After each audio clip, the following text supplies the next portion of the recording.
first of these webinars that we're holding. It's a testament to the cooperation between the two local health districts, Rural Doctors Network and ourselves, in terms of the work we do across our region. And this concept came out of a discussion about 3 weeks ago. And so it's important just to acknowledge the work of the other organisations in this as well. So in terms of the primary health network across Australia, we're one of 31, and we're working very closely with other organisations in disseminating information to health professionals in particular. So that's a key role that we play. And tonight, I just want to run through some of the other roles that we are undertaking. Again, we work closely with the local health districts, and a lot of the messaging that we're doing is about provision of information assistance to general practices, Aboriginal medical services, pharmacies, and the broader health professional community across our region. And as you can appreciate, it is a very large region to cover, and many of you, of course, are working across it. So we also acknowledge our isolation. The isolation we have as a region is an advantage during this time. And as you'll hear tonight, there have been comparatively few positive tests for COVID-19 across our region. So again, the motivation is about maintaining our vigilance and encouraging our communities to do everything possible to minimise the spread. So I just want to talk about some of the recent news and announcements that you may not be aware of. One of those is around telehealth, and of course from the 30th of March this year, telehealth and phone consultation items were available to all Australians. As a primary health network, we gained approval from the Department of Health to expand the availability of the telehealth video conferencing. That's the Health Direct video conferencing platform to general practices, service providers, Aboriginal medical services, and other eligible health providers in our footprint. It's the Health Direct video calling platform, and of course it allows people to engage through an online waiting room. 59 health services across the PHN footprint are now configured, and as of midday today, 1,709 individual consultations had been undertaken. That amounted to 1,196 hours of consultation, and the average consults were 0.7 hours. So just some data that's coming out, but that's really an outstanding information that I think in terms of, and that's specifically on the Health Direct platform. And of course, health professionals are using other platforms as well, so that number will be significantly higher than that. The government's also increased the practice incentive payments to support practices to maintain face-to-face visits with patients. Of course, that's a critical part of patient care. And one thing that there is some concern about, certainly in terms of individual patients visiting their general practices through this, what has happened in terms of social isolation. So in addition, there are increased payments to GPs, encouraging them to bill consultations, reducing those pressures on people that are going through some difficult times. So these measures apply until the 30th of September this year, and obviously there will be extensions considered by government if that's needed at that time. Information has been developed by the RACGP to support GPs using telehealth, and links are going to be available and circulated following this webinar. So in terms of the digital health platforms, in addition to telehealth as a key enabler, there's a number of other things that are being done. My Health Records has been improved in terms of its usability for consumers and healthcare providers. Funding's being made available to upgrade the government's digital mental health portal, which is called Head to Health, to ensure it directly addresses the mental health challenges at the moment. And under the government's health plan, electronic prescriptions are now being fast-tracked, and that's going to be a really important new initiative, and should be available in the next few weeks. And again, a significant amount of work's being done to ensure that necessary upgrades to both pharmacy and prescriber software can be done quickly. And as I said, it's probably, when I say the next few weeks, probably by the end of May. The other responsibility that we've got as a PHN is in terms of respiratory clinic planning. And of course, the government's announcement about this across Australia, focusing on rural and remote regions. And the first GP-led clinic opened in Emerald on the 1st of April. The government, of course, is in the process of establishing up to 100 of these clinics across Australia, and in our region we have put in expressions of interest, and at the moment the initial tranche of those are being considered in Dubbo, Bathurst and Orange, and we've got other EOI expressions of interest that are out at the moment and being considered by government. So ultimately it's a decision of government, and it is a few steps that they have to go through in terms of they are GP led, but there is a contract between that general practice and the Department of Health, not with us. And there's various other steps that have to go through. So unfortunately, we haven't got to the point where we've got one open in our region or even approved in our region yet. But that's the process is in train.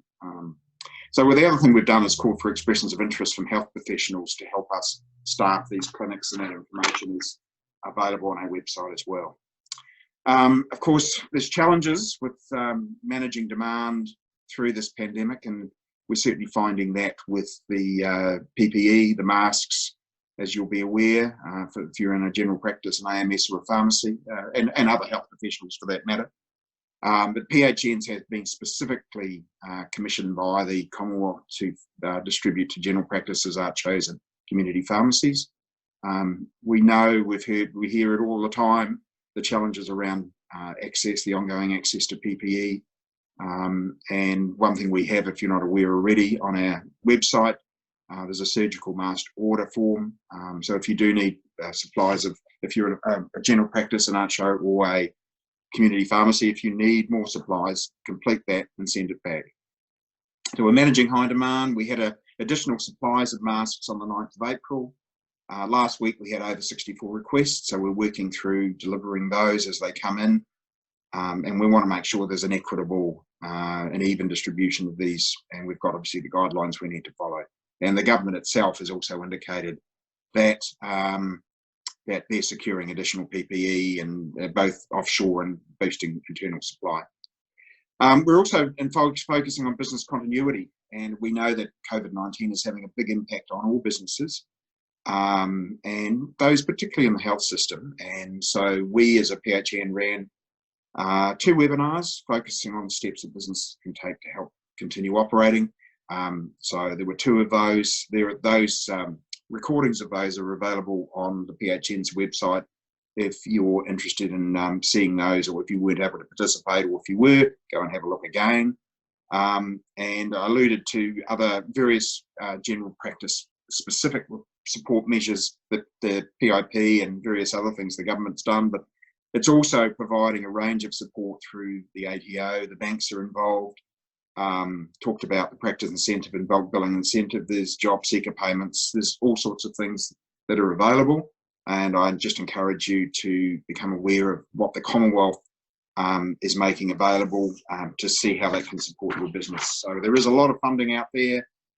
You've got to make sure you're eligible, obviously. The New South Wales government has also made various announcements around additional support, and Scott might like to allude to those when he gets to present tonight. So just in closing, there's no doubt that there's some tough months ahead of us, and we don't know when the social distancing, some of the measures that are in place at the moment will be transitioned. It's obviously contributing to a lot of frustration and anxiety, but it clearly is having its benefits, and it's clearly impacting upon the number of new cases across the country.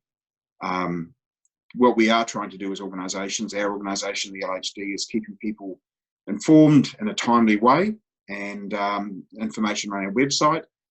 We also distribute a clinical communique twice a week. So if you don't receive that, can you just let me know, and we'll add you to the mailing list. That just gives regular updates as to things that are coming out from government.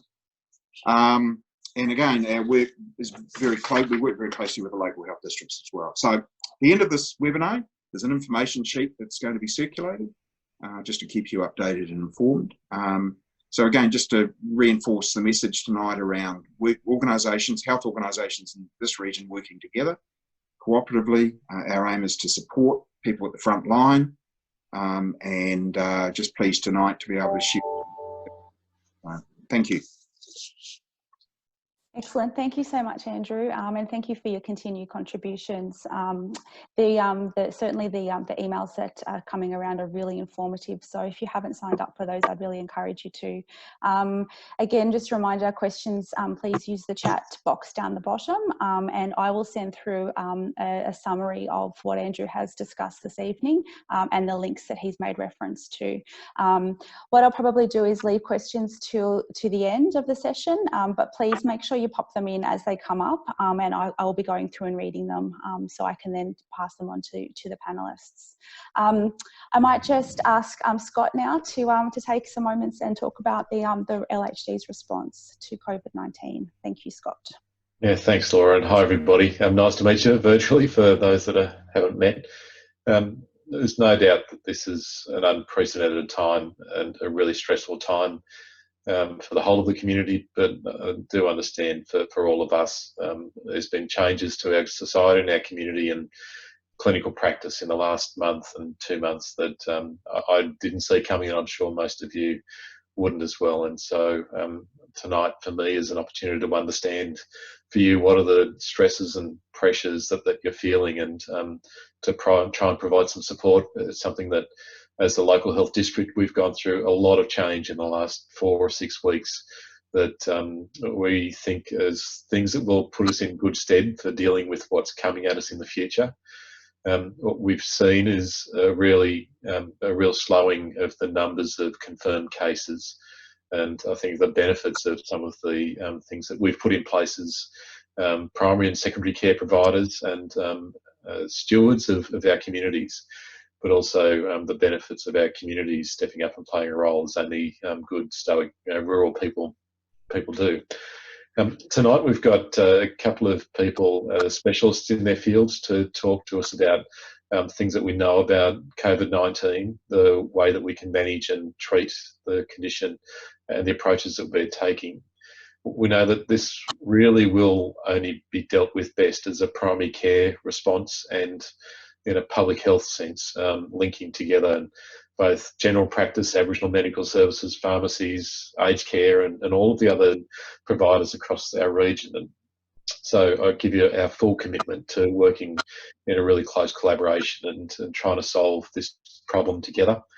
So tonight we've got Dr. Jake Williams. Jake's is our infectious disease specialist in the region and really steps in with a lot of insights and guidance for us from a specialist perspective. And Priscilla Stanley, who's our Director of Public Health for the region, and been absolutely amazing in the last couple of months. I don't think she slept a wink for a couple of months now and trying to lead the response to this. So I might hand over to Jake now, then on to Priscilla, and come back to talk about some of the local health district response. So thanks, Jake. Over to you, mate. All right, thanks, Scott, and thank you everybody for coming tonight.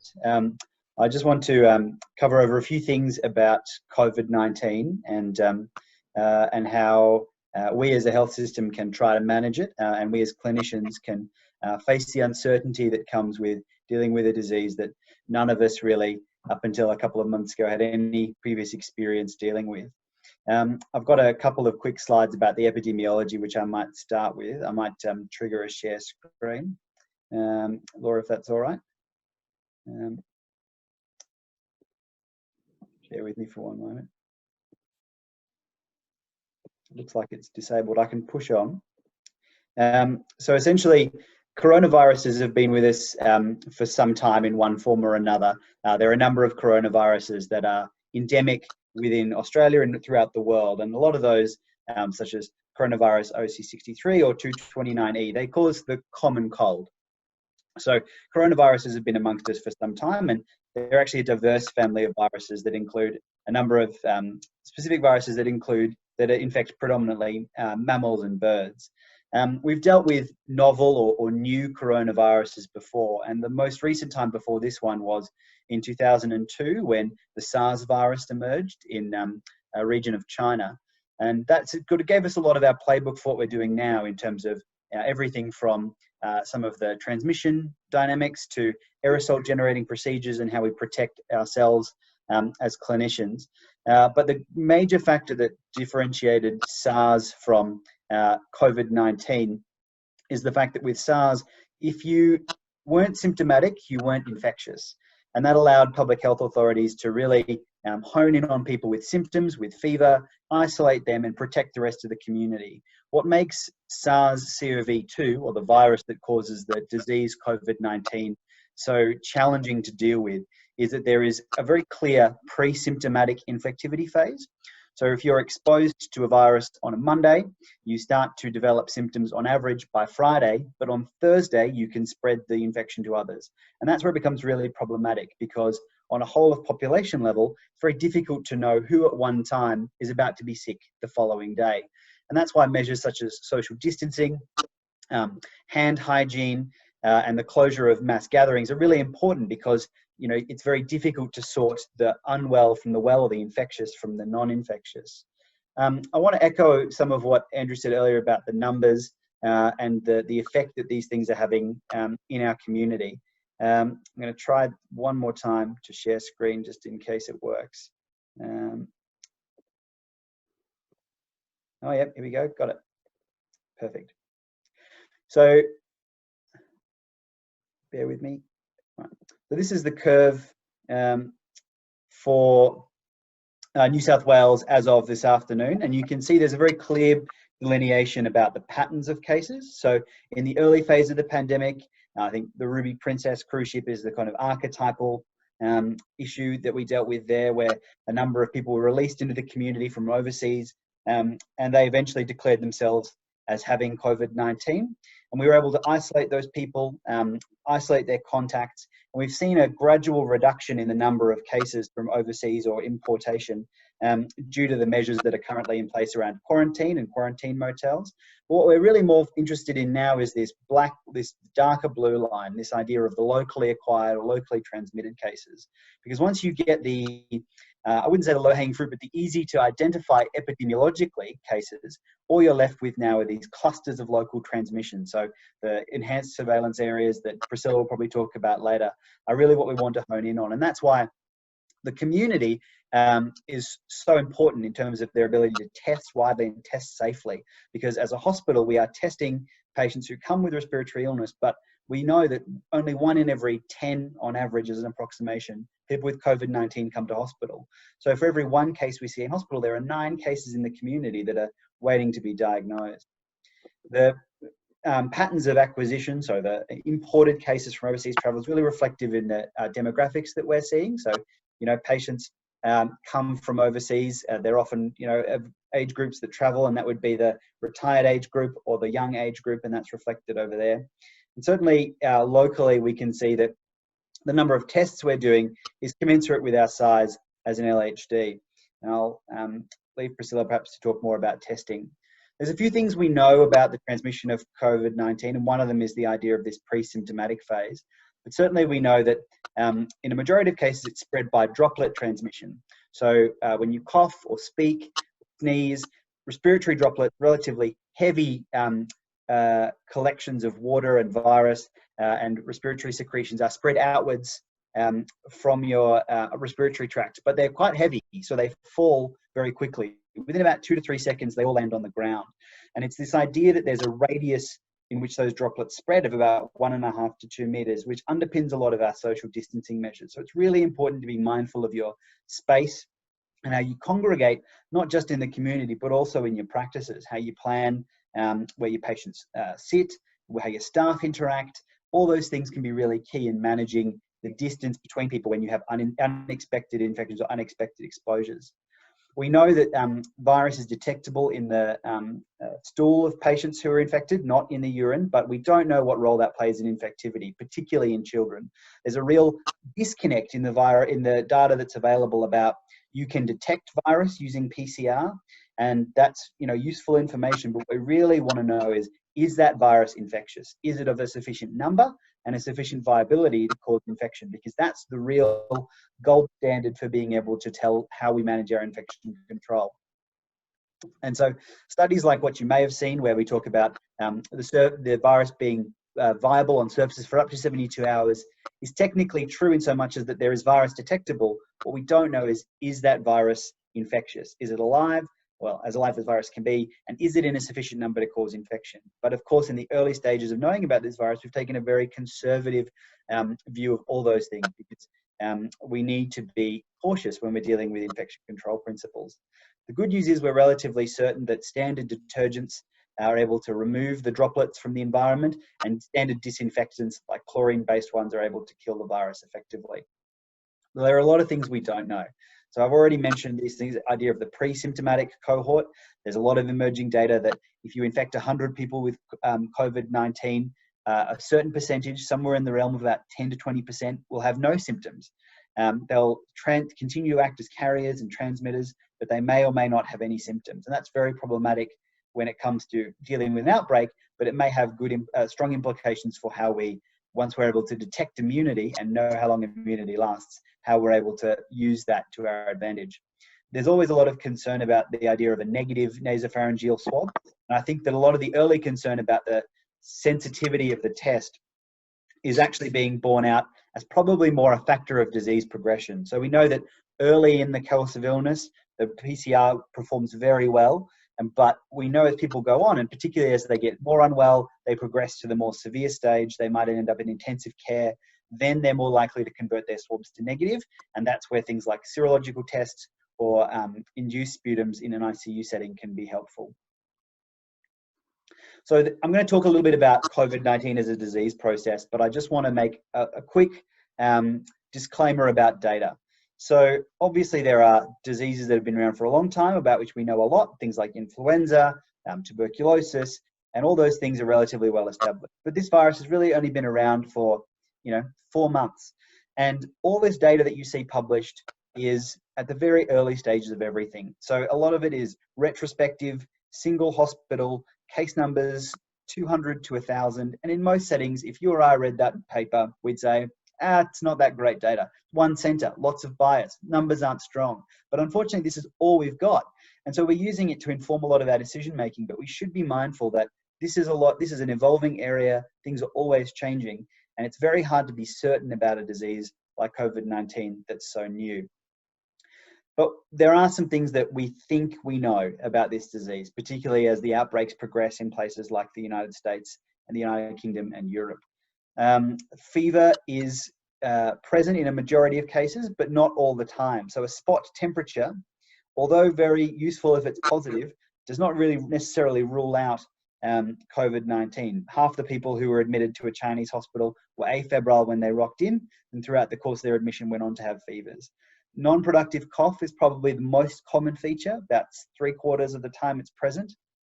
But essentially every other symptom, fatigue, muscle ache, shortness of breath, production of sputum, diarrhea, all of those were present in less than half of the cases that were admitted to the larger series in China of about 1,000. Physical exam findings, routinely not very helpful. The chest is often clear, there may be some tonsillar enlargement, and occasionally some reddening of the oropharynx, but very non-specific. I mean, at its heart, this coronavirus in a majority of cases is not particularly different to every other coronavirus you see. And that's where it really is challenging in terms of being able to delineate people in the early phase of their illness from every other respiratory infection. There is, however, a very clear subset of people with COVID-19 who do very poorly. And there's a lot of risk factors you may be aware of for that disease course. So hypertension, for example, underlying immunosuppression and advanced age all predispose you to this deterioration that tends to occur at about day 7 to day 10. And essentially it's a rapid progression to an ARDS type picture. It's not true ARDS, but it's a rapid progression to respiratory failure. And because of, and in those settings, we know that non-invasive ventilation is not necessarily successful. And a majority of people who, a subset of people who do end up with this severe disease end up having to progress through invasive ventilation. And even then the outcomes are not fantastic, probably due to a combination of the disease severity and the fact that if you land yourself in that position, you're often more unwell and more likely to be frail at a get-go. The majority of the treatment, however, in those people is currently supportive. There are a number of treatments being made available in a trial setting. Certainly some of them are being trialed locally. Lopinavir, ritonavir, and hydroxychloroquine are the major arms of the ASCOT trial, which is Orange Health Services enrolling in non-ICU patients. Remdesivir is a drug originally designed for Ebola, but it's not available in Australia, and the data that's being developed overseas doesn't certainly look like it's a silver bullet. And there's tocilizumab, which is a rheumatoid arthritis drug or an IL-6 inhibitor, which is felt to perhaps inhibit or modify the cytokine storm that's associated with the ARDS picture. It's being used in a limited setting in some ICU-specific trials in Australia, but certainly none. It's not being used routinely in our district. The thing to say about treatment really is that it's important to know the supportive care principles, which are oxygen therapy, antibiotics for superinfection when it occurs, and important management of comorbidities. However, ultimately, the antiviral drug or the treatment drug that we're looking for is not within reach at this stage. The major game changer will be a vaccine, and we hope that that occurs soon, but ultimately we have to plan for the current status quo, which is the best way to manage this infection is to limit its spread to the community and certainly limit its spread to our vulnerable people. So that's all I really had for now. I'm happy to take questions at the end when that's appropriate. But for now, I'll hand back to Scott. Yeah, thanks, Jake. That's been really helpful, mate. Priscilla, I can see we've got you on the screen. Not sure if we can hear you. Finally, can you hear me? Excellent, well done. Happy for you to provide an update for us. Thanks, Priscilla. A few technical difficulties this evening, so I'm glad I finally got through okay. So I'll just start with, in the public health world, probably much like Jake in infectious diseases, we heard about this funny virus that was circulating in China, in Wuhan City in the Hubei province, back in, it was around sort of mid to late December. For people in our field, that sort of piques our interest, and start watching it really reasonably closely to see where this is going to go and what's going to happen. So as we would all be aware that on the 30th of January this year, the World Health Organization declared coronavirus, or COVID, now known as COVID-19, as a public health emergency of international concern. In March, on the same day that we actually established the EOC, the Public Health EOC, Emergency Operating Centre, essentially our incident management team, our public health incident management team, was the same day that the World Health Organization declared COVID-19 a pandemic. And we are all well aware of how it's progressed since that time. So we saw a period where the cases were doubling every 3 days. We have, over the last few days, we continue to watch with some cautious optimism. It's from my perspective anyway, where the numbers are decreasing, and I say it's we need to look at it with caution, given that the testing rates have likely decreased over, especially over the Easter period, the 4-day weekend. So there's been a number of measures that we implemented at a Commonwealth and state level as far as your social distancing and isolation. In addition to that, there's been restrictions in place for travel, international travellers. So that was the restrictions became tighter and tighter over the course of time, over a sort of 6 to 8 week period, where restrictions initially were placed just on certain countries, and then it was expanded fairly rapidly. And now we have a situation where anyone returning from overseas is in essentially in quarantine in the capital cities for a period of 14 days. These measures would, whilst we are cautious with the numbers and are aware of the testing, the total testing numbers being low or lower over the weekend, it is important to recognise that those measures have actually been highly effective. So there's some really good public health response. So the social isolation and the social distancing and isolation. But in addition to that, and it's a real plug for the public health world and otherwise known as disease detectives. The case management and extensive contact tracing has been occurring in the world of public health. It's can be a very resource intensive process, but the public health units have been, this is our bread and butter, and we have had to scale in the Western New South Wales, and we cover Far West as well. We have had to scale up our teams to ensure that we're able to provide the adequate follow-up and management of cases, as well as the necessary contact tracing. Overall, the numbers in Western New South Wales have crept up very slowly. We feel really confident that at the public health unit we're very prepared for cases, as well as in the health system and the hospitals, that they're prepared for cases that come in. Jake mentioned the testing, and the testing criteria has changed over the course of time. So the testing initially was incredibly tight. It was the criteria to test was largely overseas travellers with respiratory symptoms. That has since expanded to include obviously contacts of returned travellers, and as the disease has progressed, it's expanded even further. So the fever clinics and the GPs and our health services have been busy working and screening a number of people across our district.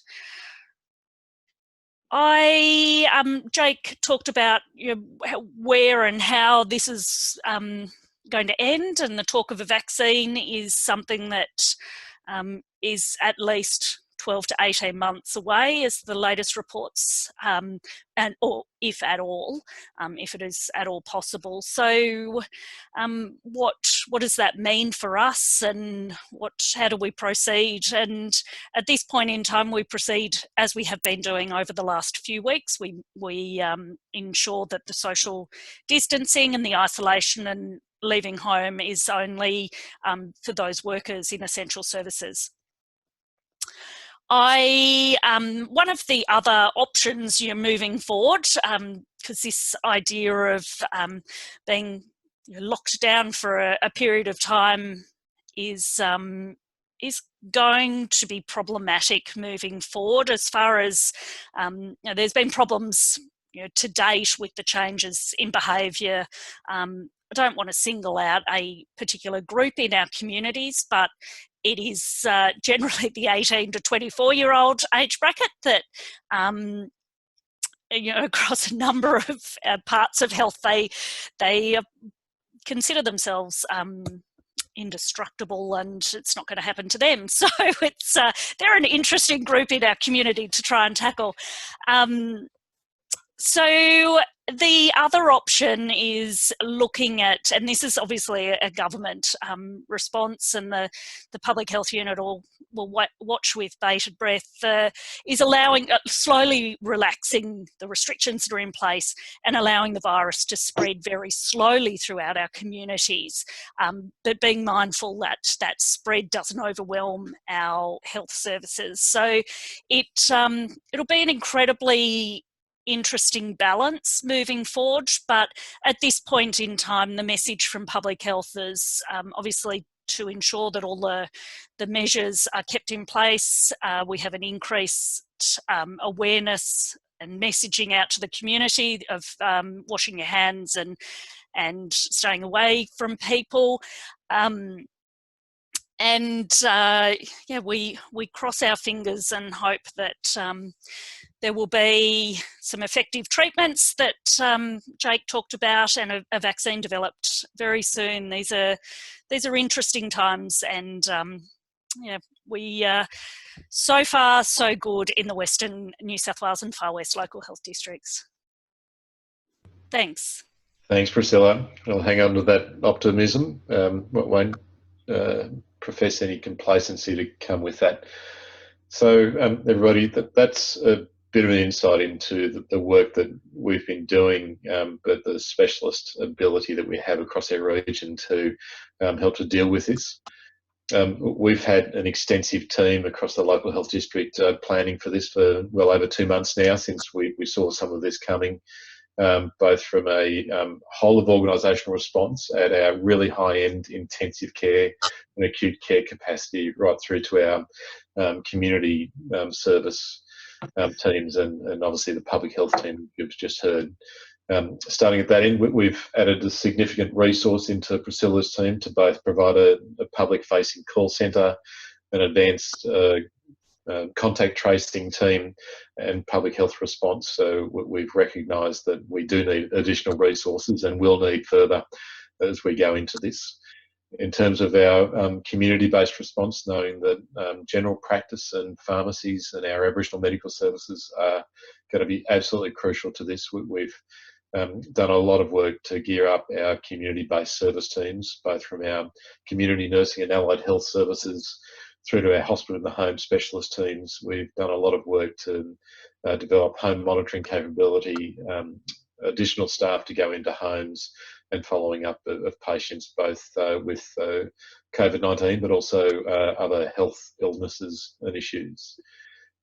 Through to our emergency departments and frontline response services, we've, as you would have seen, developed some fever clinics at Dubbo, Orange and Bathurst to deal with some of the higher volume presentations of patients with fever-like illnesses or cold and flu-like illnesses. We've seen about 1,600 people come to those dedicated clinics in the last month. Now that's decreasing quite rapidly in the last couple of weeks as some of the community concern and panic decreases, but also awareness of the disease and issues and decreasing numbers in our region. Our emergency departments, interestingly, have seen about a 30 to 35% decrease in presentations in the last couple of weeks, and that on one hand concerns me that there's a lot of people that may not be reaching out for care. I think there's a sense that they may also be avoiding coming to general practice and other health centres, and so for us as a health community, I think that's one of the things that we need to rally together and try and figure out, well beyond just the impacts of COVID-19, how we help support the health issues in our communities and response to that. So through to our acute care services, you would have seen the announcements both state and federally about decreasing the scale of emergency elective surgery, services like breast screen, our hearing services, and other services that we know that have played a role in assessing patients, but also some level of risk in those services. Now that's been some really tough decisions, not just for us, but at a state and a national level. Those are the things that we know that provide early diagnosis and treatment for patients with a lot of health illnesses. So I want to maybe come back to that as a conversation for us as a health region, the things we need to do. That's provided us with the ability to scale up significantly our inpatient acute beds across the whole of our hospital network, with the ability to treat COVID-19 patients in a number of our facilities, not all of our facilities. We're particularly cognizant that we've got, out of our 38 hospitals and health services, 26 multi-purpose services with residential aged care parts of those, and frail elderly people that we know that we need to protect through this. And so we've done a lot of planning to lay out a plan for what facilities will treat patients with COVID-19, both through the emergency departments and through the inpatient acute beds. We've dedicated some of our facilities to the treatment of both COVID-19, but also some other health illnesses, whether they're rehabilitation, inpatient acute care, or other services in the whole of our network. So you'll see some changes and communication of that in coming weeks. In terms of our acute care and intensive care and ventilated patient capacity, we've now laid a plan to triple the number of ventilated beds that we've got across the region. We've taken delivery of, I think, 8 new ventilators. We've got a lot of deliveries expected in coming weeks. We've done a lot of work in planning the education and support of staff and all of the other things that we'll need to do to gear up our ability, and have laid plans, although quite fragile plans to increase that to a 4-fold increase if the need eventuated. Now, to pull back to that, to a couple of the critical issues that I know a lot of you and we're feeling in PPE or protective equipment. We know the role that the primary health network's playing to try and provide a supply network across primary and secondary care is really helpful. We're really challenged with this issue, and I'd say that we don't have any better supply channels than a lot of you do as well. So we're all in that challenge together.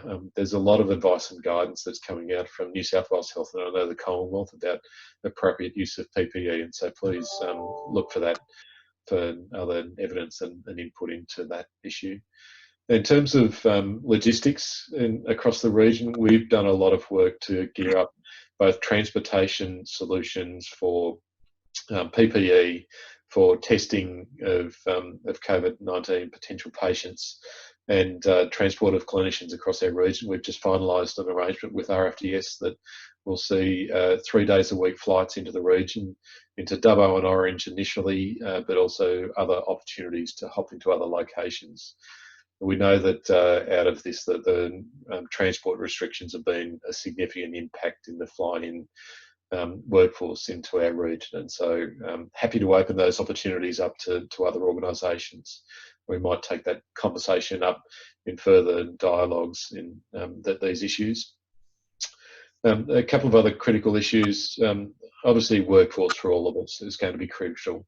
If you look across Tasmania at the moment, the impact of having to close down 2 hospitals in a very short period of time with quite a lot of staff that have either had confirmed cases or been contacts of those confirmed cases.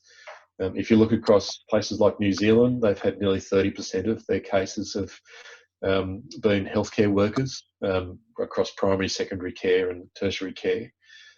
For us in Western New South Wales, we've had 2 instances where we've had a staff member, after working a 24-hour shift in an emergency department, having a diagnosis of COVID-19, and about 15 staff that were in close contact with that staff member needing to be isolated for 14 days. And in another location, that patient that had diarrhea and vomiting coming into one of our facilities that 24, 48 hours later got confirmed with COVID-19, and a similar number of staff needed to be isolated.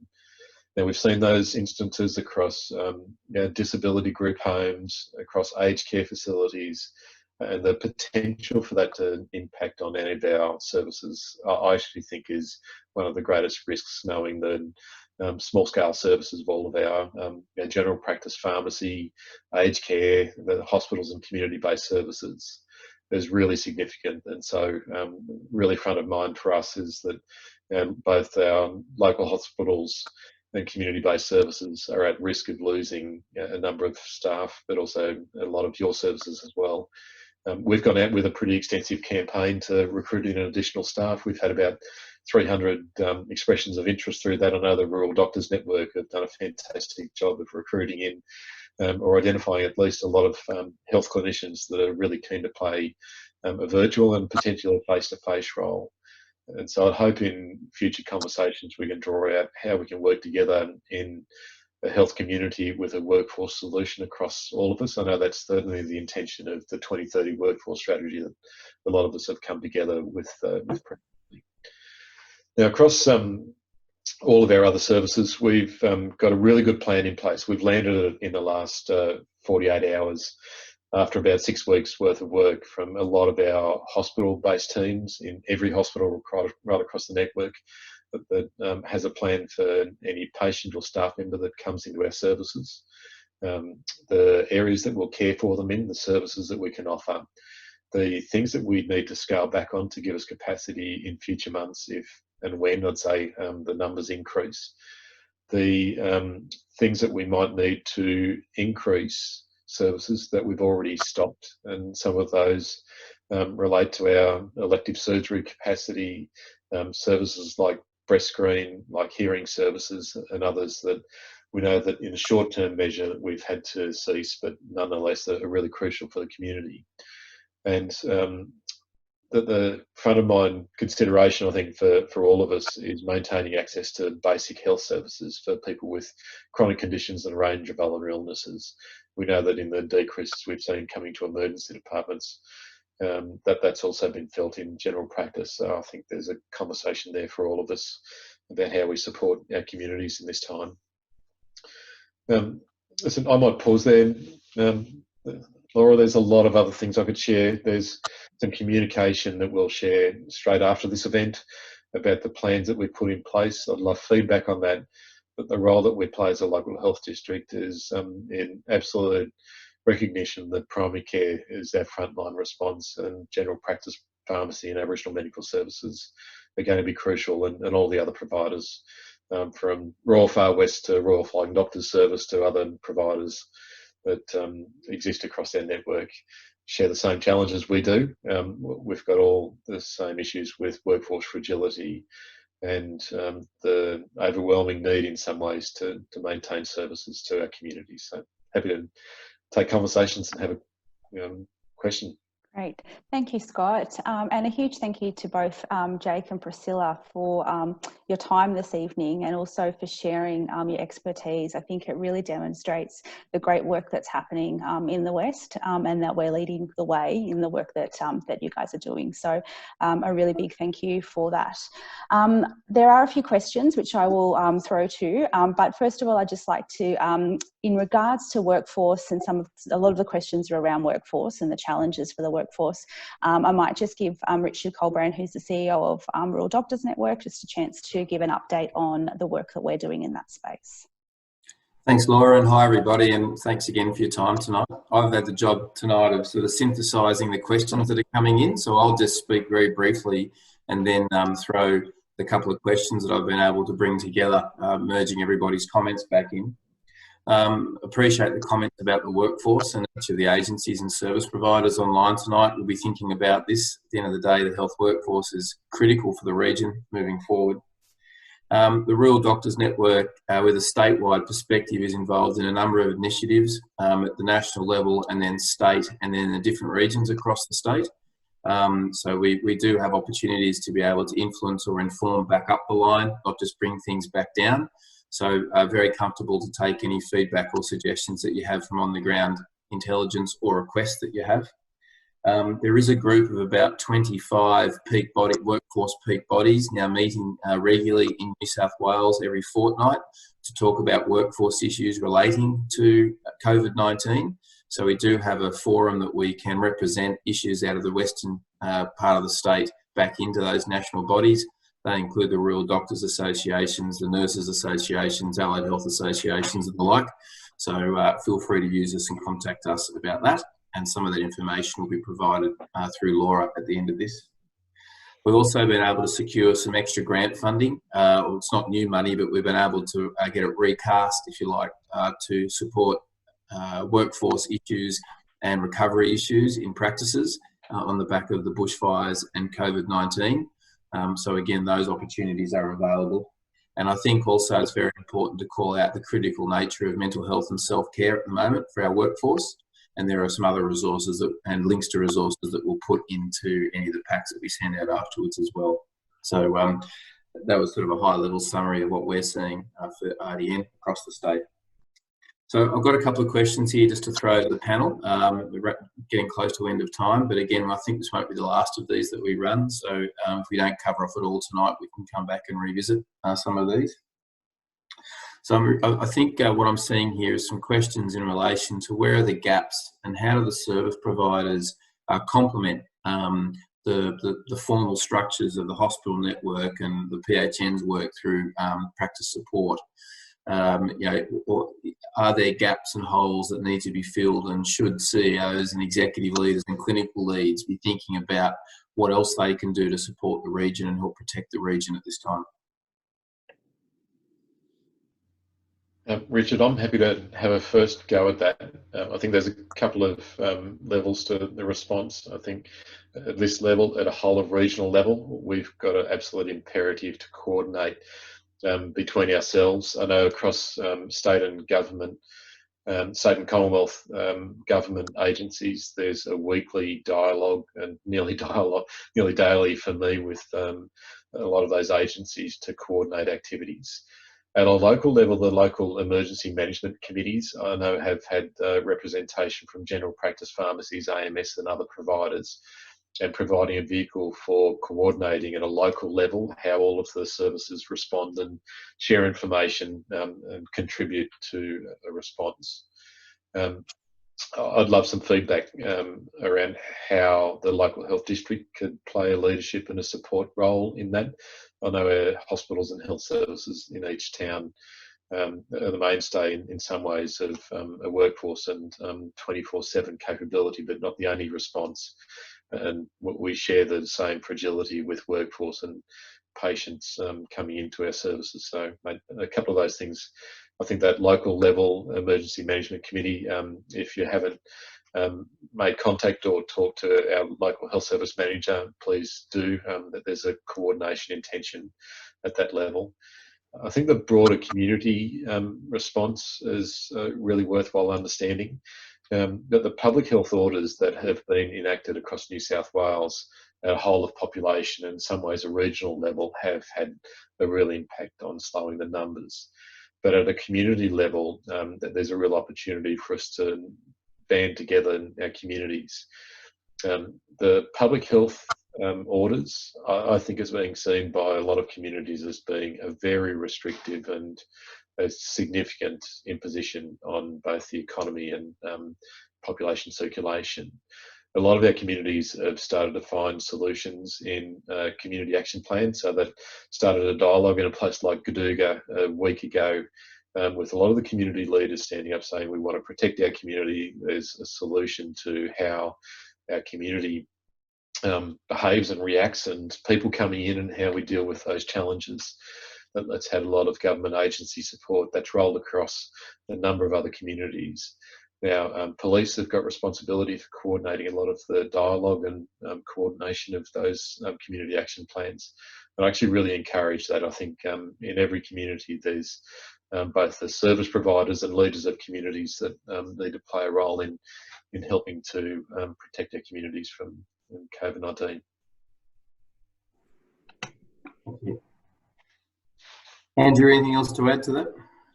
Look, I think it's a really good question, and I think though service providers obviously having frontline people on the ground, they may not actually be doing face-to-face consults, but they're certainly talking. They're certainly engaging with people generally virtually, and I think the continuity of services is actually really important at times like this. I mean, we're dealing with a crisis, but we still have. We have the people in the community with ongoing chronic disease conditions, mental health conditions. We need to be ensuring that we're maintaining those services. And it was a comment I think Scott might have raised before about the problems about people accessing services now and feeling as though they can't access those services. So I think that's a real challenge for all of us. From a workforce perspective, having a rapid response process is really important. And we've found through this certainly in the last month, our capacity to respond can be, and we're working with the Commonwealth around respiratory clinics where we haven't got one set up yet. And so unfortunately, these things take a little bit of time, and that's where having a local workforce that's responsive in these smaller communities is actually really important. So yeah, look, I just really welcome that feedback. I think what you're hearing tonight is that the health organisations that are presented, RDN at a state level, and obviously ourselves in the PHE and the LHDs obviously have a really strong commitment to making sure that we join the dots around workforce. So I just really value anybody's feedback from a certain service provider perspective. And thanks, Andrew. The next question I've been able to synthesise through this chat, it relates to telehealth and the provision of telehealth. A couple of key points I think I can see coming through that the western part of New South Wales, I think, would be a leader in terms of telehealth traditionally anyway, or digital technologies enabling service, and questions around the business modelling of telehealth and how to make sure that those organisations that are traditionally for Western New South Wales are protected and can thrive in this new age of telehealth and MBS billings and those types of things. And that's come up a couple of times. Well, probably just a comment. I mean, what we've seen over the last month is the biggest change in 50 years in terms of Medicare. And I think that's, these things take years normally to implement. We saw it in a month. So the reality is we're having practices that are having to completely upend their business model. And as always with, lots of government policy, we found even with this change, the government had to come through a couple of days later and say, well, actually, they specified right at the start that it would all be bulk billing, and then they had to refine that. So it's very much things, as you can appreciate, the speed of change is so great. But what and that means that revenue streams change, workforce changes. People aren't coming into practices face-to-face consult. I mean, there's all of those challenges, and we can work together with you on that. I mean, and that's really great. I appreciate that feedback. Certainly, the business modelling is something that no one's really done. No one's had time. But the impacts now on sustainability of general practice in particular is really important in terms of bedding this in, because clearly, do we want this to continue after the end of September? Well, who knows? But let's give it a crack at the moment and make sure we can get the value for our practices out of it and help them with that. So if that's some of the feedback tonight. That's something maybe we should be putting some effort into. I've got one more question, Scott, but maybe do you want to have a go on the telehealth thing as well? Yeah, you don't want to get me started on that, mate. But I am just aware of the time, and we've got our participants all still really involved, which is fantastic. So maybe just a couple of minutes, because I think that telehealth is probably a whole topic in itself that we can come back to. But just a few minutes, that'd be great, Scott. Oh, no, listen, I'm happy to leave it there, Laura. I think everyone knows my views that this is just so foundational to getting access to services for our communities. We've been a leader in telehealth for a lot of years, and we've seen a six-fold increase in the last couple of weeks in telehealth clinics and consultations. And I know general practice and everyone else is trying in that space. So happy to bring back another conversation around it. I'd really welcome it. To give people comfort, we're hearing across the state a lot of locally based providers looking to ensure some level of security and comfort, not just in the immediate term, but also the longer term around the infrastructures and systems they've built in relation to technology-enabled services. So we're not on our own in Western New South Wales in this, and I think it does need to be addressed or talked to. I think the best I can do is synthesise one more question for now, and it actually comes back to the viability comment, and in terms of running business and organisations as executive leaders and clinical leads as well.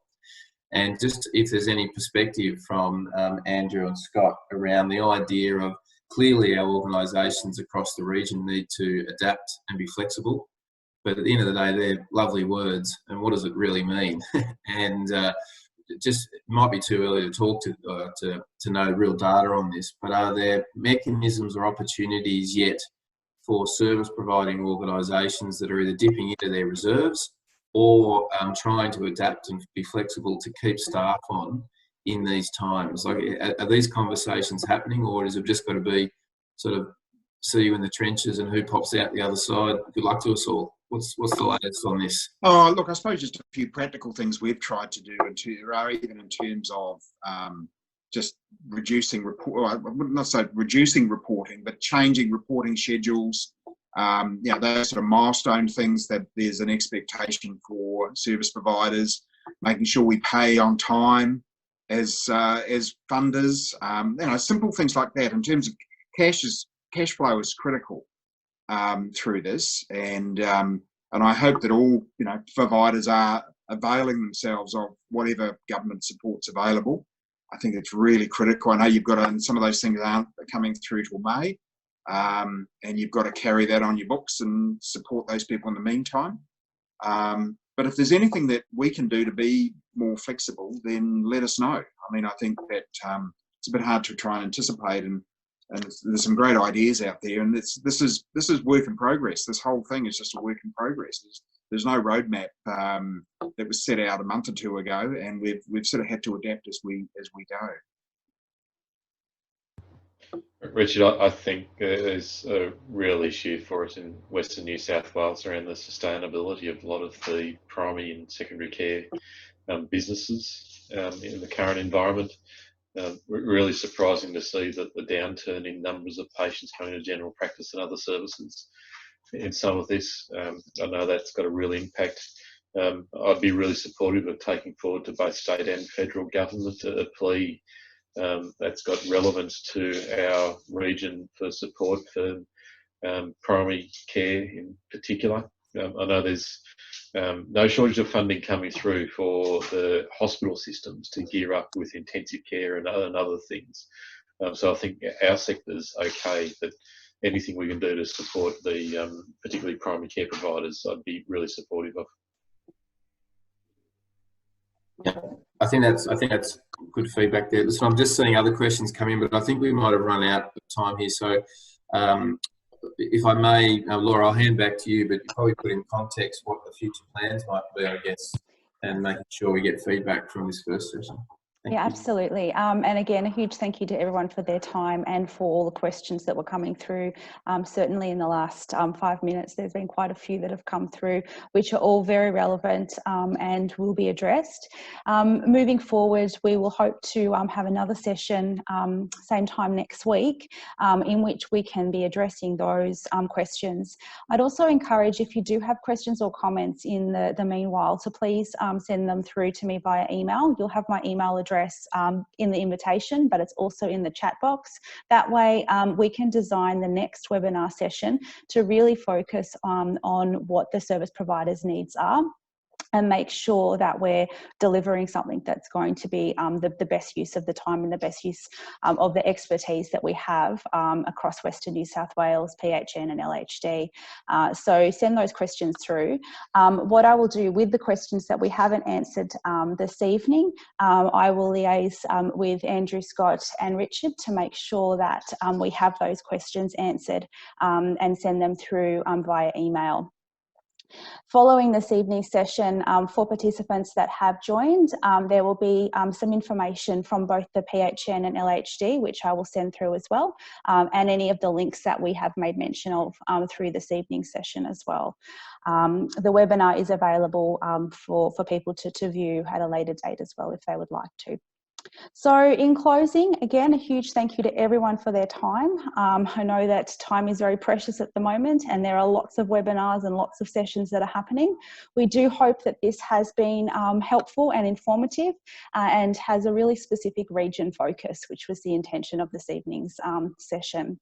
A huge thank you as well to Jake and Priscilla for their time and their words this evening. I think that was a great addition for this evening's session. So thank you very much. I hope you all have a great evening. Stay safe, save well, and enjoy the autumn sunshine if you can. Thanks, everyone. Thanks, Laura. Thank you. All right. Great.